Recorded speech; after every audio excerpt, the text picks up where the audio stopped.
Good afternoon, everyone, and welcome to today's webinar from the Institute of Export and International Trade's Export Control Profession. My name is William Barnes-Graham, the Senior Content Editor at the Institute, and I will be your host for this afternoon. Now, today we are looking at export controls and the end of the transition period, a topic of great importance given the 1st of January is now only a few days away. Today's main presentation will be coming from Claire Harrison, the Head of Business Awareness at the Department for International Trade's Export Control Joint Unit. Good afternoon, Claire. How are you today? Hi, Will. Great. Thank you very much for that introduction. Yeah, I'm absolutely fine. Thank you. Looking forward to it. Great to have you here once again, Claire. And Claire will be joined by both Kevin Shakespeare and Roger Arthey from the Institute. Kevin heads up training at the IUE and Roger is the chair of the IUE's export control profession. And at this stage, I'd like to hand over to Kevin just to share a few words. Thank you very much indeed, Will, and good afternoon, everybody, and thank you for attending today. We've had a really good attendance number, and I can see the attendee numbers are increasing as we speak. So it's a pleasure today, and thank you very much to Claire and Roger for joining the webinar and going through some aspects for you. So I would stress that export controls is a really important topic, and sometimes when we think about post-transition period trading, we don't always think about export controls. We think about customs changes. Clearly, tariffs is highly visible at the moment, possibly VAT, which we had the webinar on last week. So export controls is a really important topic area. Some businesses will be very familiar that they will have goods subject to export controls and licensing, and other businesses may be less familiar. So we very much hope that everyone on the webinar today enjoys it, and you'll be able to take something away that's very important. But as always, we continue to stress that businesses must plan for the end of transition period and post-transition period training, and export controls is equally important in that as the other disciplines and areas related to international trade, exports and imports. So on that note, I'd like to pass over to Roger. Thank you very much. Thank you, Kevin. It's great to be joining everybody this afternoon. Looking forward to Claire's presentation. There's a lot of preparation has gone on in preparation for the end of transition, which, as Will says, takes place on the 31st of December, 1st of January. And it'll be great to hear from Claire what that preparation is and what the new rules will be that people will need to follow. There's been a lot of publicity about all the things that need to take place, but it's always helpful to hear it from experts, and you'll be hearing it from the expert this afternoon. Before I introduce Claire again, I'd just like to talk briefly about the export control profession. Not to spend too much time on it, but we are the only professional body in the UK that's especially been established for export control personnel. It was created and is led by export control specialists. Have a very good advisory committee that meets regularly and steers the profession. We're here to promote professional development and professional recognition of export control staff. We do that by providing and supporting training and development opportunities. For example, next month, the IOE is putting on a course, Introduction to Export Licensing Controls. It's a virtual classroom. It takes place on the 12th of January. Online registration is available until the 11th of January. So if you are able to join that, you'll learn a great deal from that course. We also partner with other organisations such as the ECJU, as today, ADS, and also content enablers for courses and events. And I'll be talking more about content enablers towards the end of the presentation. We also provide resources to enable increased compliance, such as communications, networking events, and we have a very active helpline, which I'll be mentioning later also. Members of the organisation are recognised by post-nominal letters. You can be a member, a full member, or an associate member if you've got less experience. And you can learn more about the export control profession at the website that is at the bottom of the page here. So I'll be talking to you later on, but now I'd like to pass you back to Will for our first poll question. Thanks, Will. Thank you, Roger. And as Roger just said, we'll launch a quick poll. This one is just to find out a little bit more about your business. So it's which sector best describes your business, and the options there include exporter, consultant or advisor, financial services, freight and transport, and other. While you are answering that question, just a couple of quick housekeeping notes. Firstly, you can contact me with any comments or questions using the question panel on the control window to the right-hand side of your screen. We will hopefully get to a number of your questions throughout the webinar, particularly at the end. Secondly, you will receive access to today's slide pack and recording of today's webinar in a follow-up email we will be sending over the next day or so. So please do take the time today to really listen in to what Claire will present. Anyhow, I'll give you just a few more seconds. Thank you everyone who's answered already. I'll just give you a 5-second countdown. So 5, 4, 3, 2, 1. And to share the results, so 55% on the line today are exporters, a fair few consultant advisors or freight and transport companies on as well. No one from the financial services, interestingly, and 20% in other. So thank you everyone for answering that poll. Anyhow, without further ado, it's a delight as ever to hand over to Claire Harrison from the Export Control Unit. Over to you, Claire.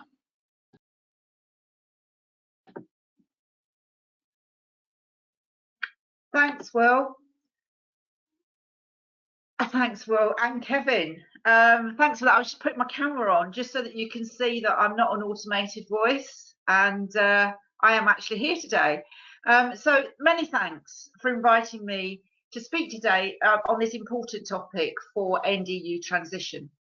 And welcome everyone. As I was looking at the people that were joining, I was certainly recognising a few names there. So it's good to see that you're all online today.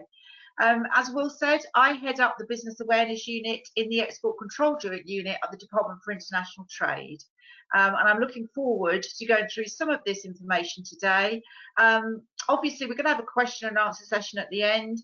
I'm hoping I'll cover quite a bit of it in the slides anyway, but if there's any questions that you'll have after I've spoken, then I'll see which of those that I can actually pick up. So let's see how it goes. Right, can I have the next slide, please, Will?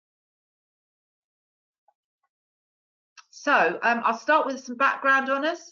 Many of you will be familiar with this slide because I know I've been talking to a lot of you throughout the year. But just as a bit of background, the Export Control Joint Unit was established in 2016. We're one of 3 joint units across government. Most of you will know we are the Strategic Administrative Authority for Export Licensing, bringing together the strategic export control functions from Department for International Trade, Foreign Commonwealth and Development Office, and the Ministry of Defence. So we administer the licensing of strategically export and trade controlled items and activities by promoting global security and by facilitating responsible exports. We do that through a system of licensing in which risk is assessed before the actual export or the trade act happens. Please remember, the controls not only cover tangible items, but also the technology or know-how and the software to enable functionality of the defined capabilities in the control list that I'm going to be talking to you about. So our work ensures the non-proliferation of the build-up of weapons of mass destruction. From now on, I'm going to call that WMD because it's a bit of a mouthful. So the non-proliferation of that, and also the use of military equipment for non-defence purposes. As the slide says, the bulk of our work is in licensing exports of military, dual-use items, firearms, and restricting trade in goods that may be used for capital punishment and torture purposes. We've also got a part to play in here in trade sanctions. If anybody wants to ask me about the trade sanctions, then I'm happy to answer some questions on those.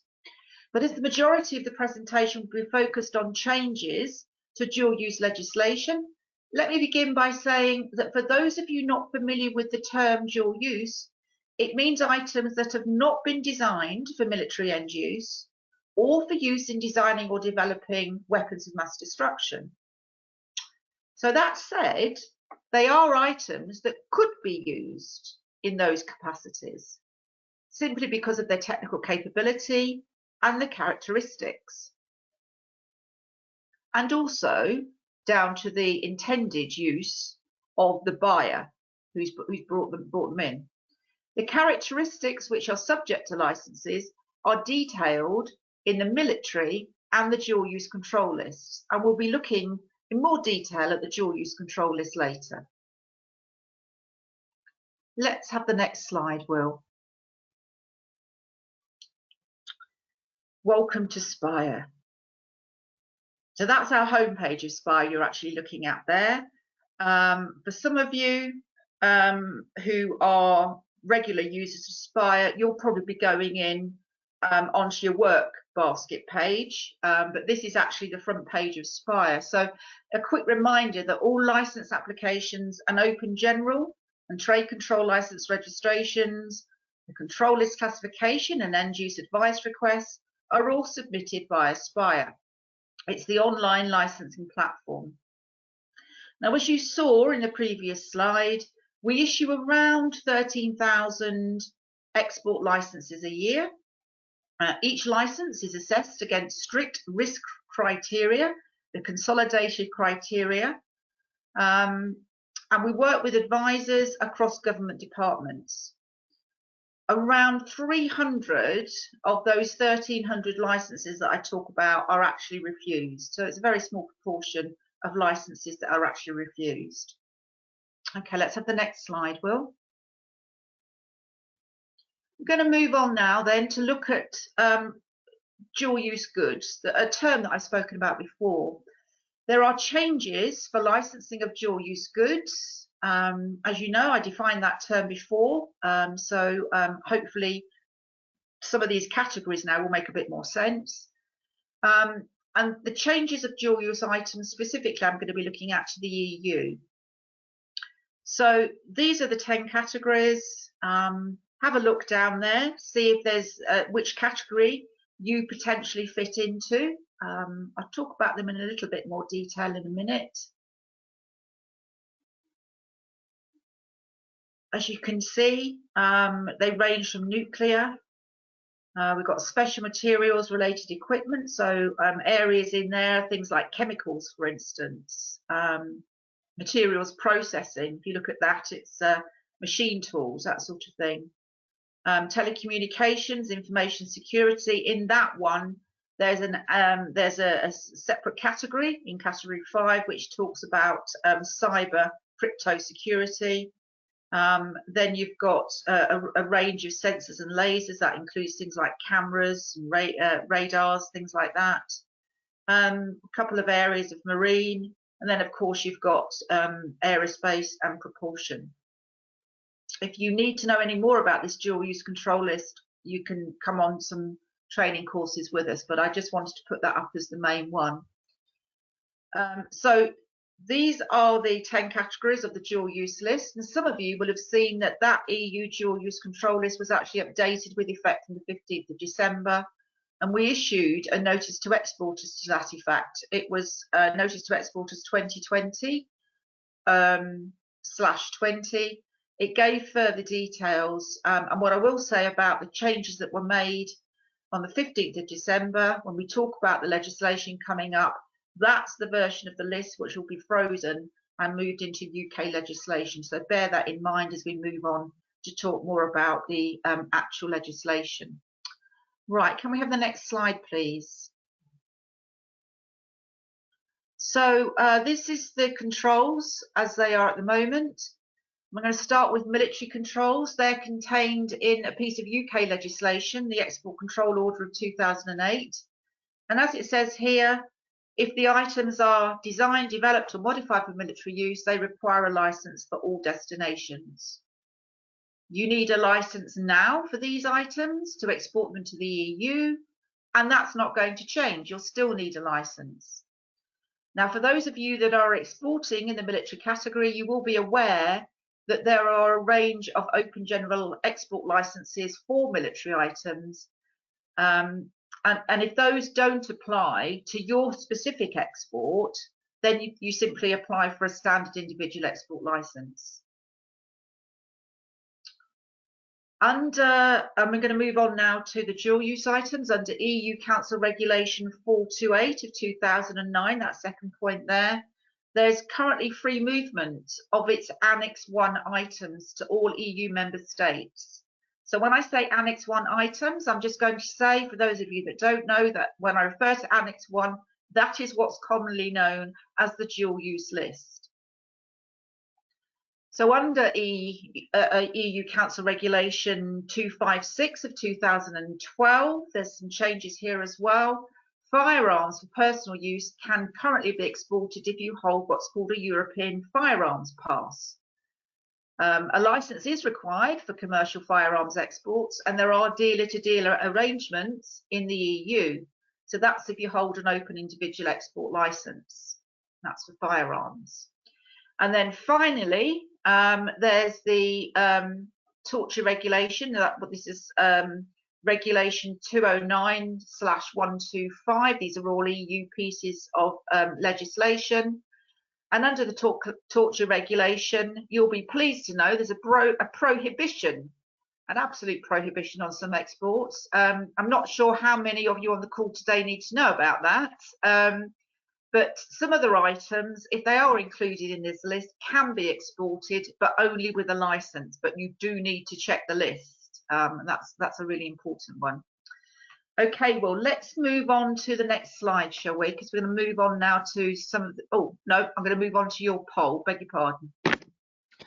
No worries at all, Claire. So our second poll is going to be asking, are you aware of the open general export license for exports of dual use items to EU countries? I'm going to launch this poll now. So the options are yes, no, or not sure. And just while people are answering, that's a delightful poll. Claire, I wonder if you could maybe we could do one of the questions you've had in during that poll. So Bibin has asked, how do we apply for export licenses for dual use items stored in European warehouses now that the UK has left the EU? Right, so this is all to do with the location of the goods. That's right, isn't it, William? The question says, just reiterate, the goods are not stored in the UK, they're being stored in the EU. Is that correct? In a European warehouse, yeah. Yes. So the licenses that you have that move the items from the EU, if they've been issued by the UK, will no longer apply. I'll come on to that later. Good question. Excellent, excellent. So hopefully we'll get to that point in more detail shortly, Bibin. Thank you for the question, though. We will learn more shortly. Anyway, if I give everyone 5 seconds again to answer that poll. Thank you, everyone who's answered for 2 polls so far. Just going to close that now, and the results are 60% are aware, 23% aren't, 17% not sure. So hopefully this webinar will be helpful for everyone, but particularly those 40-odd% who are less aware. Anyway, back to you, Claire. Super. Right, so on let me just have a look. So we're moving on now. That was a very interesting poll, actually. Thanks for doing that, William. Because that's one of the questions that we've been asking, obviously, across government about the awareness of the new legislation and the awareness of the new licence. And I will be moving on to talk about that open general licence in a minute. So I'm really pleased to see that you included it as a poll there. It's very good. Okay, so let's look now at the changes that are going to happen at the end of the transition period. All these areas here, this is what I'm going to be concentrating on from now on. As I said earlier, the controls on military items will not change. They're largely going to stay the same. Now, for those of you with an interest in military items, you'll probably have seen that we've been republishing several military open general export licenses to remove references to the term competent authority, but that was would have said the Export Control Organisation, and we've been replacing the term with Secretary of State of DIT. There were also references in those licenses to the location of the items, and we put more information in there about the location of the items for export. And now it's going to be increasingly important for you to identify whether the items are in Wales, England or Scotland, or whether they're in Northern Ireland. There's and I'll come on to explain more about that later. We'll be asking you more questions about the location of the goods. So what I would say is that, as I've just said on the military licenses, we've just reissued them. I'd really encourage you to read those new licenses. Even though you're registered for equivalent current versions, and your equivalent current version registration will take you through to the new one, the new revised licenses, so you don't have to re-register, I still think it's important that you have a look at the content, the changed content of those military open licenses. Right, so having said that, now let's focus on where the majority of the export control legislation changes are, and that's around the dual use items. I think it's important to stress at this point that these changes are going to happen regardless of whether we reach a deal or a no deal in the free trade agreement negotiations. They're sitting outside of all of that area. It's a policy in its own right. So having said that, we looked at the current EU dual use law earlier, which was EU Council Regulation 428 of 2009. And as I said, that's the one that will be in effect frozen and transferred into UK law. Now, the new legislation will be referenced EUR, in brackets, EU retained laws. So it's fair to say that the UK laws will read controls on export outside the UK instead of, as it currently in EU law, outside the EU. The main action here is to check if your items are controlled, and if so, to register for the Open General Export Licence for the EU dual use. And I was really pleased to see that 55% of those of you that are exporters have already registered, but I would urge others to have a look at the need for having that licence and get yourself registered for it for future exports to EU countries. Now, at this point, I'm just going to quickly introduce the term Northern Ireland Protocol, because EU laws will continue to apply to Northern Ireland and in Northern Ireland, and I'll explain a little bit more about that later. Can we have the next slide, please, William? So it's really important for you to know where the goods will be exported from. If you're exporting from Northern Ireland, the EU dual use controls will continue to apply. And hopefully you'll have seen the notice to exporters we published at the end of last week, where we said we'd be asking additional questions on all licence applications about the location of the items being exported. For those of you that didn't see it, it's Notice to Exporters 2020/19. And as it says here, the rest of the presentation is going to be considering only exports from GB to the EU. Next slide, please, William. Right, so now we'll start then looking at GB to EU laws. You will need a license to export Annex 1 items which previously moved license free. Remember, Annex 1 items is those items on the dual use list. So to facilitate that, as we've already said, we introduced the Open General Export License, dual use exports to EU and the Channel Islands. It's been available for registration for several months. And since these slides were composed, and I composed them a while ago, we've done quite a bit of additional research.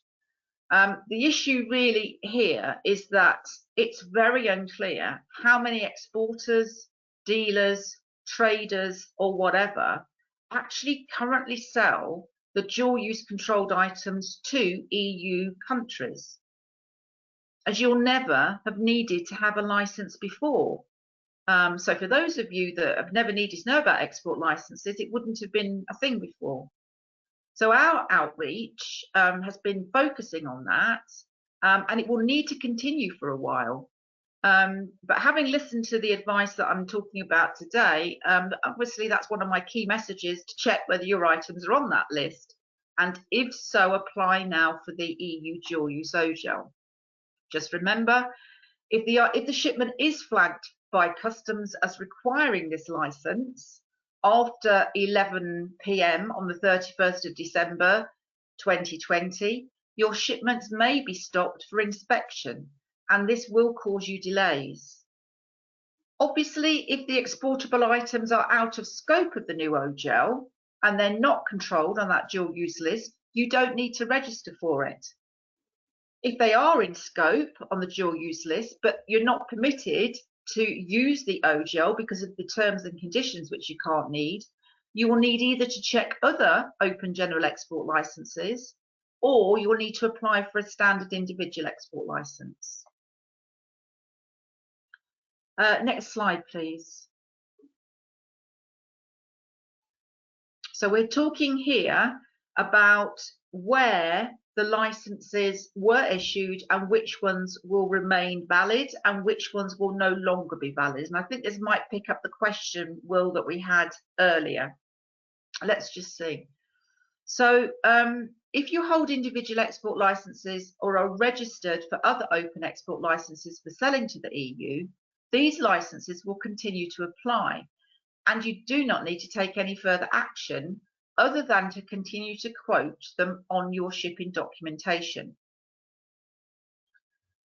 So some of you will have seen that this week we issued new versions of several dual-use open general export licenses. And these revisions of the EU dual-use open general export licenses have been going up over the last 2 days. They've all been updated to include Great Britain and Northern Ireland legislation references to replace the EU legislation references. The important thing for that to remember is that you've already registered for the current versions of those licenses that have been updated. Your registration will carry over to the new licenses, so you don't need to take any action there. Your registration will continue to those new amended licenses. Now, I think this will answer the question that we had earlier. As licenses issued by the UK will no longer be valid for exports from the EU, this could impact on you. And you will need to alert your EU subsidiaries or partner organisations that they will need to get a licence from their export authorities, as the UK licences will no longer be valid. And I think that probably picks up that question, hopefully, that we had earlier, Will. Okay, can we have the next slide, please? Right, so now we're going to have a look at the licenses that currently have been issued by the 27 EU countries. So similarly, a license issued by an EU country that you're currently using, that will no longer be valid for export from GB. And you will need to apply for a license from ECJU for exports where these licenses currently permit export. So given the nature of supply chains, what of exports from EU to GB? Well, on that, UK will be added to the EU General Export Authorization EU 001. And as you know, permitted destinations on this currently include, for instance, USA, Canada, Australia, and Japan. So now let's go back then to what I said about the fact that you're going to need, if you've got a license that has been issued by an EU, it won't be valid anymore. We will also be issuing UK versions of that EU GEA EU 001. I think they'll be valid, they'll be coming online any minute. So we've got a whole series of those GEAs in UK legislation. And as you know, that 001, one of those, will permit you to move dual-use listed items, Annex 1 items, to those countries, which were, as we said, USA, Canada, Australia, Japan. You should get notified when those new licenses are coming online. Might be before the 31st of December, it might be just after, but look out for those, please. Okay, next slide, please. I don't know how many of you are interested in firearms, but obviously this is another piece of EU legislation. And there is a current EU firearms pass which permits the movement of personal effects, so personal firearms effects. And that firearms pass will no longer be valid. But equally on that one, it won't be needed anymore because a license exemption for personal firearms has actually been incorporated into the export control order, and that goes live with effect from the 1st of January 2021. So there's going to be an exemption for personal firearms effects in the export control order, so you won't need a pass at all. What I will say on that, because I'm not talking to a defence audience at the moment, all I'll say on this one is that we are issuing new gov.uk guidance on the export of firearms. So if you have an interest in that area, look out for it. It'll be coming on stream either before the 31st or just after the 31st of December. Okay, let's have a look at the next slide, William. Yeah, we talked about these before on the capital punishment items on the capital punishment torture goods list. You're going to need an individual license for these types of exports from GB to EU. Again, we're updating guidance on the gov.uk platform to give you more background on what that actually means and to reflect the changes in legislation. And you'll need to apply for those licenses on Spire. Right, can we have the next slide, please, William? So what about customs arrangements? I've talked about various licenses there, and you are going to need to complete a customs declaration for all of these exports that I've discussed in the previous slide. So that's your dual-use exports, your military exports, and those firearms and the torture goods. Anything I've talked about today, you're going to need to complete a customs declaration for it. And you would do it in the same way as you would for exports currently not covered by the EU regulations. You'll also need to include the name of the license or the reference of whatever you're using, and you'll put that in the customs declaration form into box 44 of the declaration.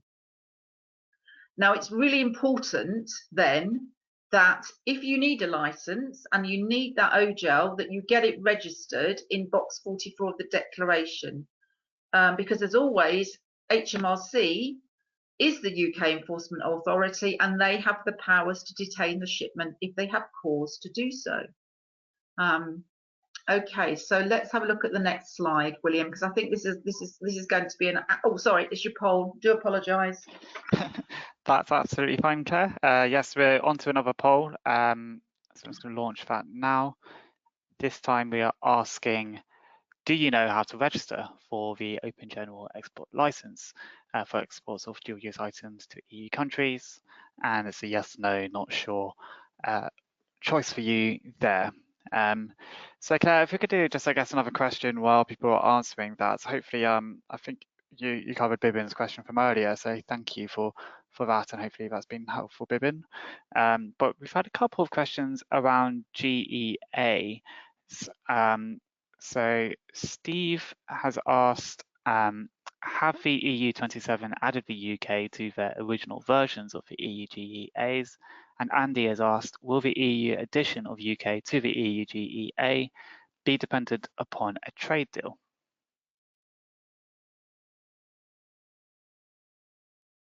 Okay.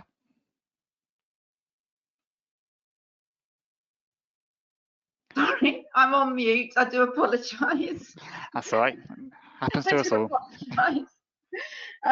Okay. I just yeah, really good questions. Steve, you asked the question about GEA, and sorry, can you repeat that question on that one? I've just scribbled it down. What was Steve's first question? So Steve's question was, has the EU27 added the UK to their original versions of the EU GEAs? Okay.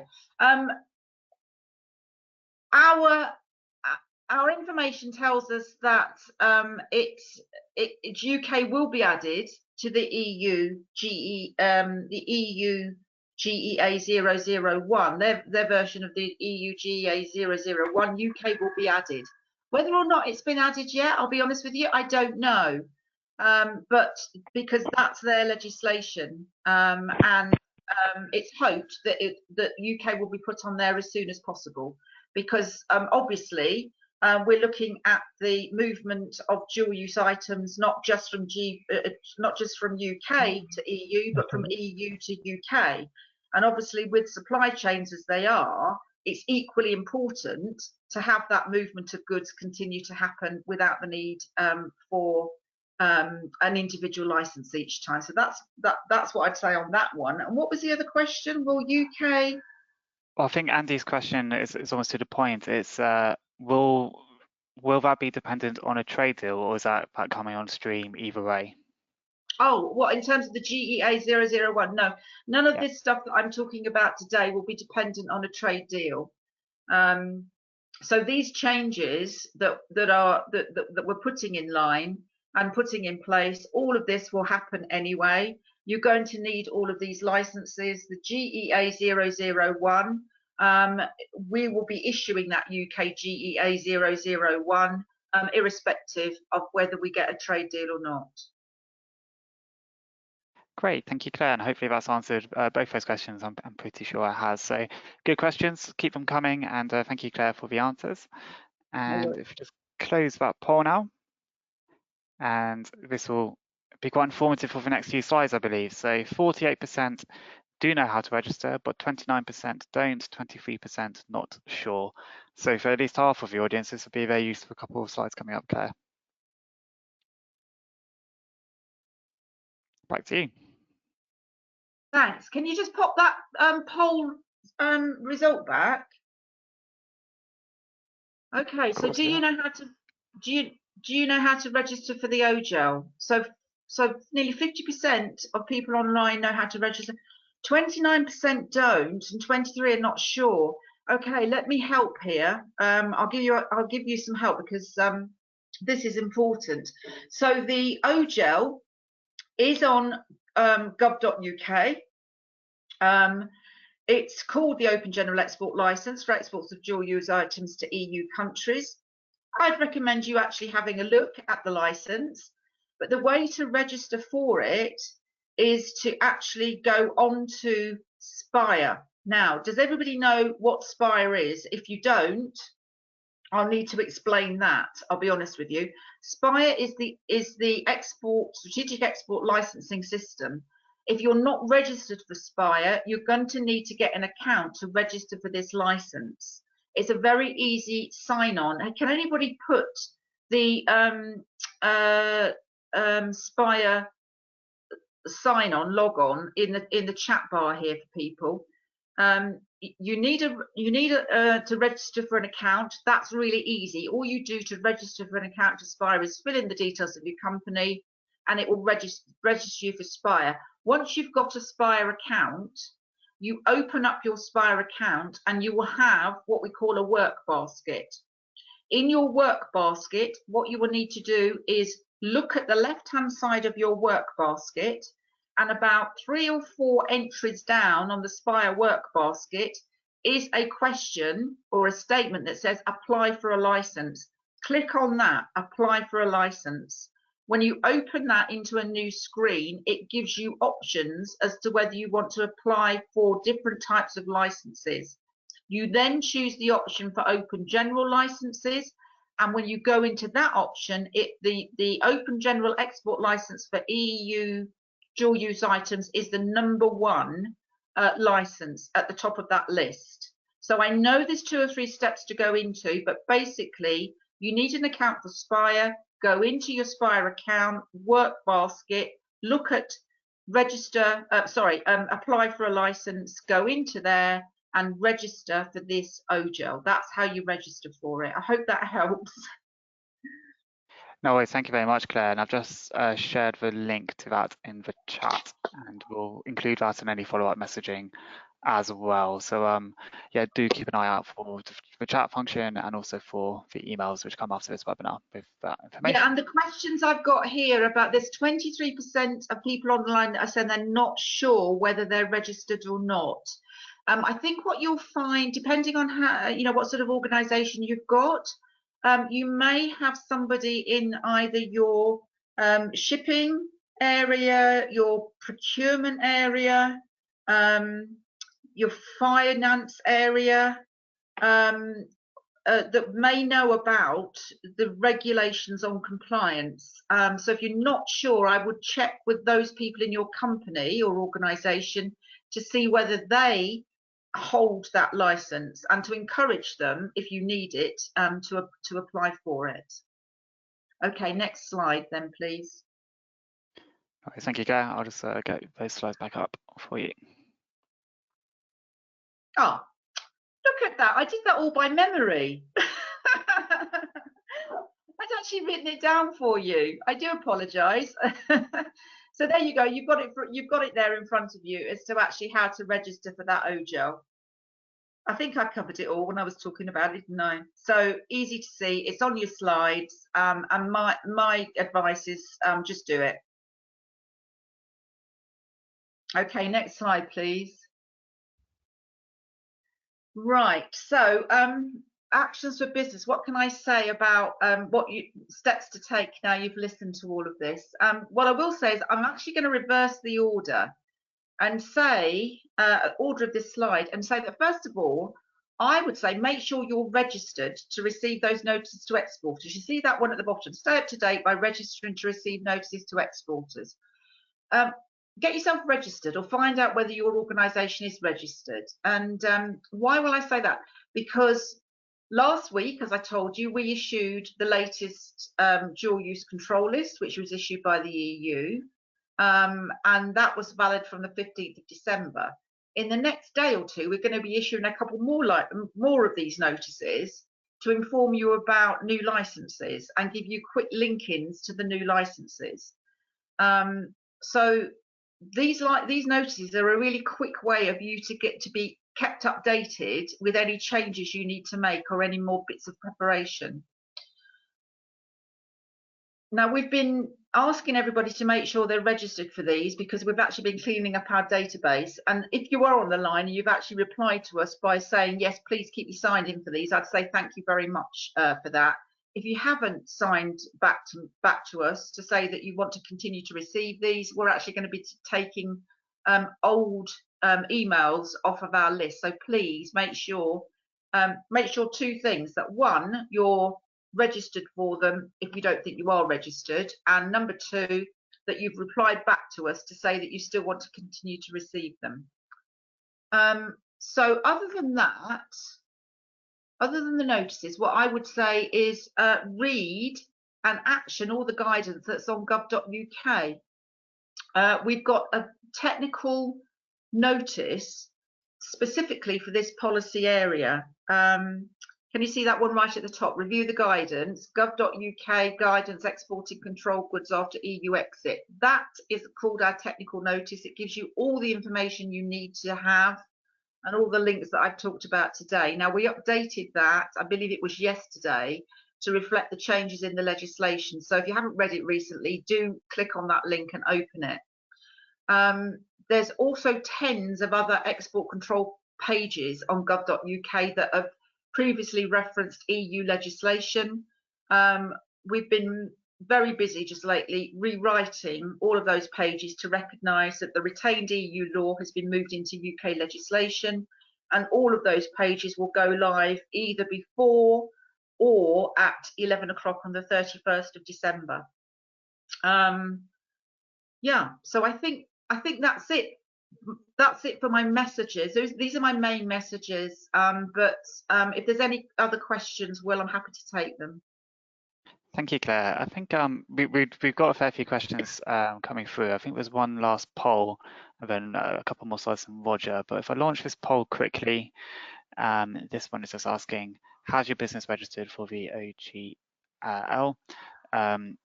So yeah, I'll give you a few seconds to answer that again. And a question it's a clarification, I think. So one from Michelle, who's asked, on the EU 001s, do we need to reapply for them post-transition?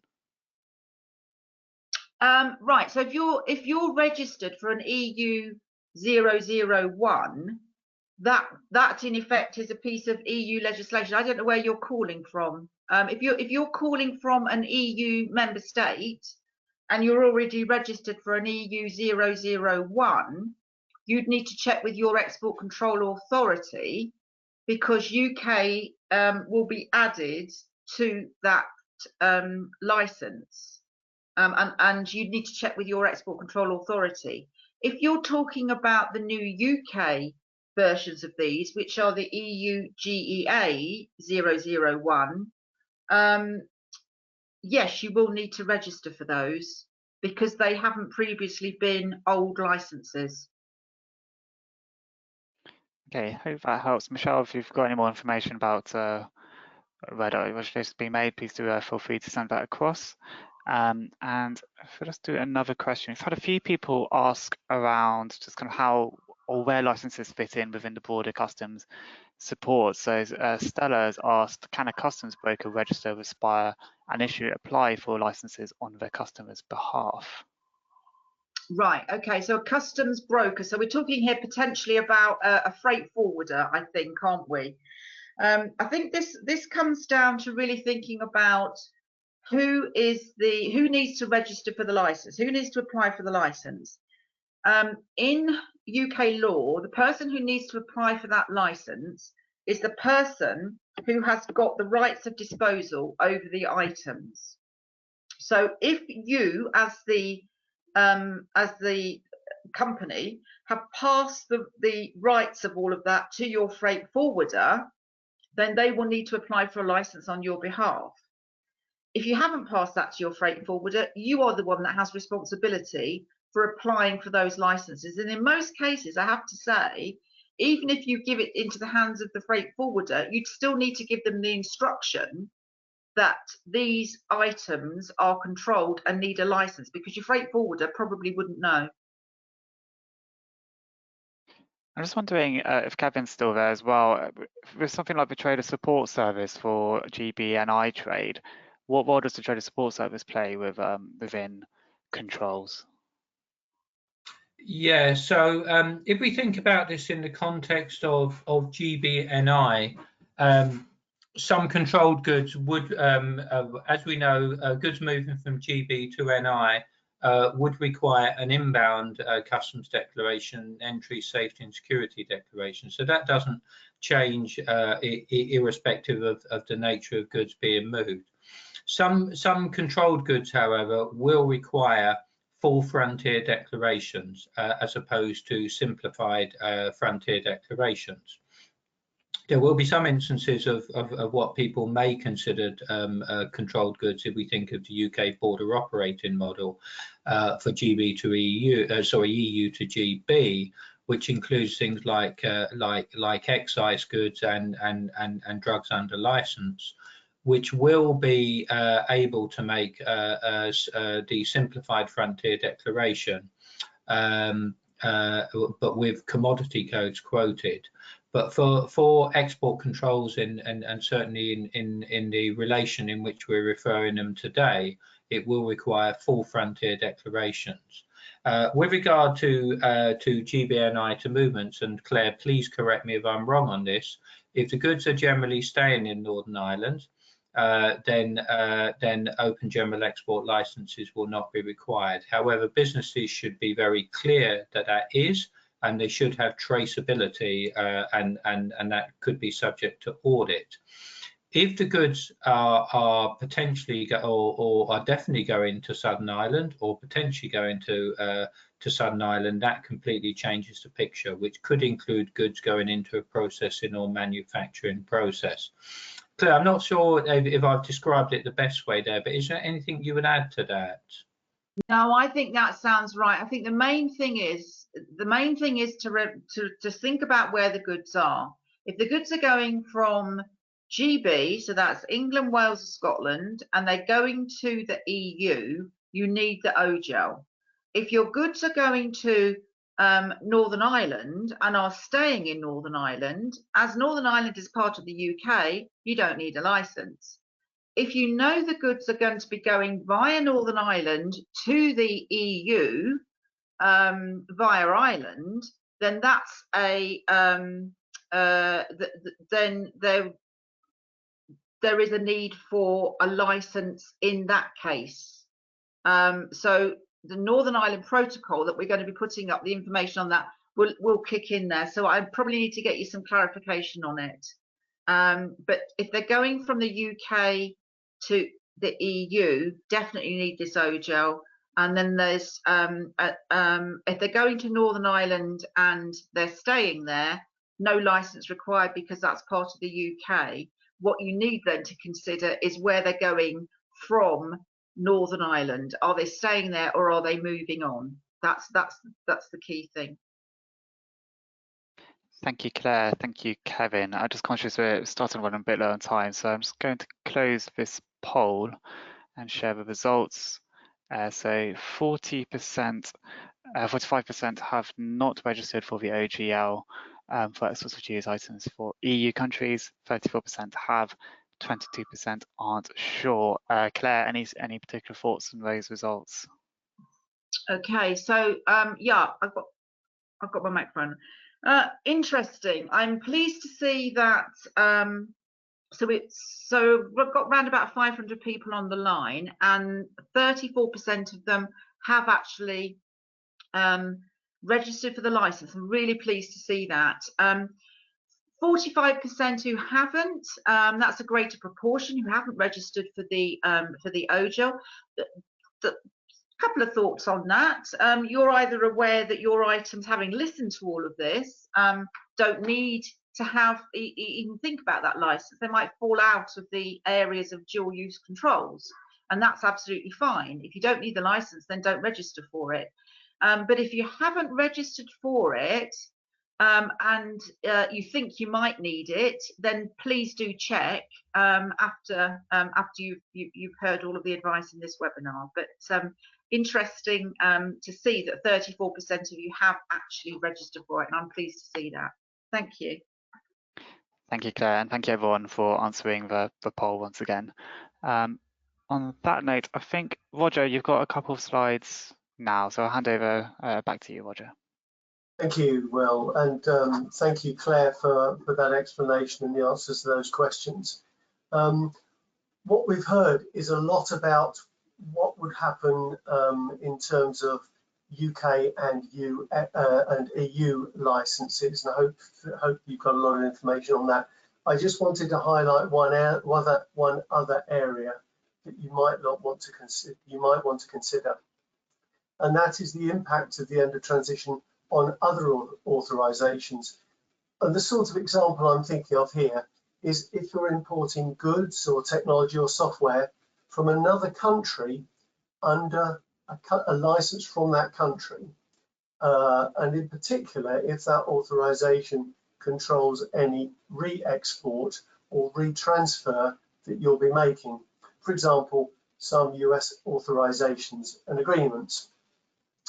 Of course, the UK is no longer a member of the European Union, which means that any authorization which includes the European Union, exports to the European Union, may no longer apply to exports to the UK, because the UK is no longer in the European Union. But I say may because in a lot of authorizations that I've seen, where it says exports are authorized to the European Union, it then follows the European Union with a list of the relevant countries. And of course, until now, the UK has been included in that list.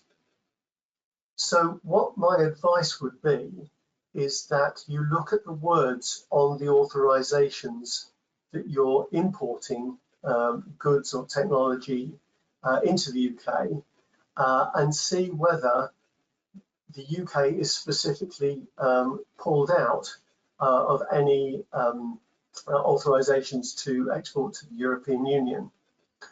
Identify any ambiguity or any lack of clarity and then decide on how to address them. Clearly, there's lots and lots of regulations and lots of licenses. I can't possibly cover every scenario, but your trade compliance people should be able to help you with that.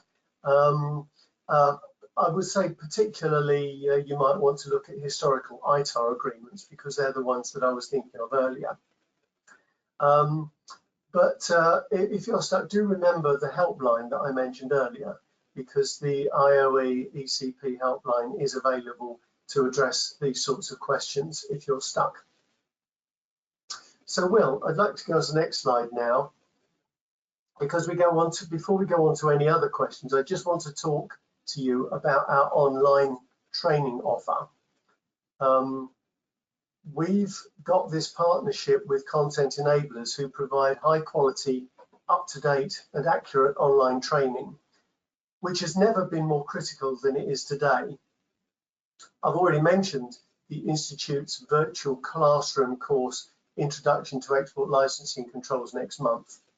Now, the IOE and the ECP have partnered with Content Enablers who provide online training in trade compliance, which is certified by prestigious universities in the US and the UK. And members of either organisation have access to a range of online on-demand training courses at preferential rates. Currently, the courses cover UK export control compliance, and we have the Trade Compliance Practitioner Certification Series for UK practitioners, which is a series of courses which address compliance with US export control regulations for UK practitioners. In addition to that, they offer Compliance 2020 and 2021 webinars and events, which are a series of webinars discussing export control regulations and compliance in general. Now, the IOE, the ECP and Content Enablers are making a free introductory offer. You can access Foundations of US Export Compliance for UK practitioners free for 30 days. Your registration for that free offer also gives you access to 11 on-demand Compliance 2020 webinars and the Compliance 2021 kickoff event. And you can cancel at any time for up to 30 days at no charge, or you can continue the annual subscription at only £18.36 a month to receive your CPD units from the Institute for completing the course, 12 months of access to course updates and to all upcoming Compliance 2021 events.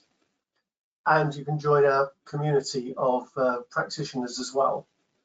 So if you're interested in that offer or anything else that Content Enablers are offering through the IOE, go to that link at the bottom there. So I'm going to pass you back to Will just to see if there's time for any more questions. Thank you. Thank you, Roger. So we are running slightly over, so I'll do just 2 very quick questions, if that's okay with everyone. And just a reminder, there is the technical helpline Roger has alluded to for any further questions.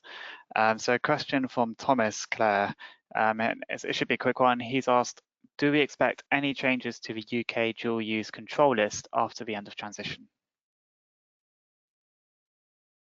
I'd say no.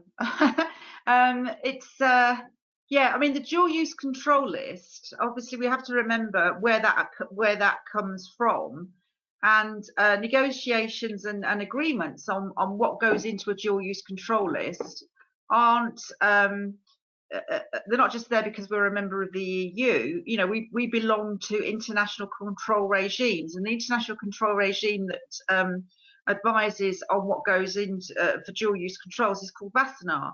And we're all members of Wassenaar, so it's pretty unlikely that we'll see, you know, large differences in that, because it's not just something that goes into a list because we're part of the EU.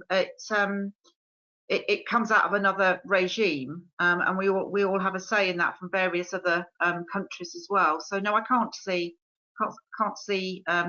great changes straight away. That's if for I can sure. chip in there, Claire and Will, sorry. Yeah.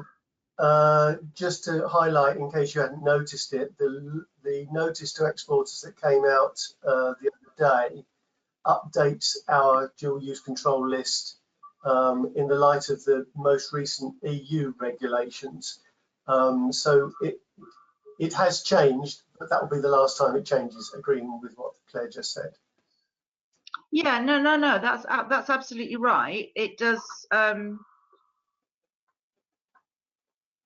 Yeah, it has changed. That you're right. I've got that completely turned upside down, Roger. Sorry, I wasn't thinking straight. It is the EU dual use list, and that is the last one. That is the EU joint one. It's now the UK retained one, in retained legislation, and yeah, I guess there could be changes. As I said, the regime Wassenaar, we're all members of that, and it could change. But it's I can't tell. I can't say at the moment, and I don't go to any of those meetings anyway. There was one point that I just wanted to pick up quickly, Will, because one of my colleagues is online, and he's sort of like he's recommended that I say that registrations made with the UK for the EU general export authorisations will automatically be duplicated to retained GEAs and will be valid for export from GB. The duplicated licences will have new licence references that will need to be quoted in the relevant export documentation. So it doesn't mean to say you have to reapply for these UK GEAs. It sounds as though you're going to get new reference numbers, and they should be coming out on Spire. So it is a good question. I don't know the answer to it, but we'll keep you updated on that. Really good question, and we will keep you updated. I do know that there's supposed to be a Spire notification going out on the 31st of December. That will be an email on Spire, so there may well be more details in that Spire notification. I hope that one helps. Thank you, Claire. Thank you, Roger. And I think it's quite imperative over these times to sign up to things like the notice to exporters, because that will allow you to have that information updates as they come.